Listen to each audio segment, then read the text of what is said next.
Hi குட்டீஸ், இன்னைக்கு நம்ம பாக்குறது மாம்பழ கதை.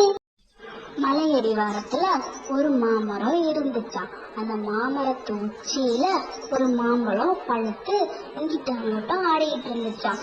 அதுக்கு ரொம்ப நாள் ஆசையாம், நம்ம இந்த ஊரை சுத்தி பார்க்கணும், இந்த ஊர் எப்படி இருக்கும் அப்படின்னு பார்க்கணும்னு ரொம்ப நாள் ஆசைப்பட்டுச்சான். அப்போ என்ன ஆனிச்சான், வேகமா காத்தடிச்சுச்சான். அந்த காத்துல அந்த மாம்பழம் ஸ்வைன்னு கீழே விழுந்துருச்சான். அப்போன்னு பார்த்து அங்க குட்டீஸ்லாம் நிறைய பேர் விளையாண்டுட்டு இருந்தாங்களாம். என்ன பசங்கெல்லாம் விளையாடுறாங்க அப்படின்னு இதுவும் கிட்டக்க போச்சான்.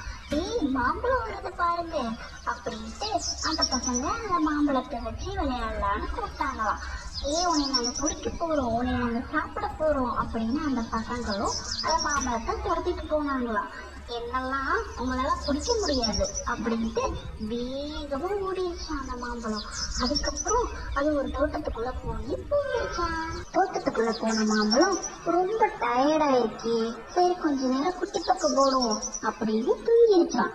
அப்பன்னு பார்த்து மழை வரவும் அந்த மாம்பழம் ரொம்ப நேரம் தூங்கிடுச்சான். கண்ணை முடிச்சு பார்த்தா அது ஒரு மாமரமா ஆயிடுச்சான்.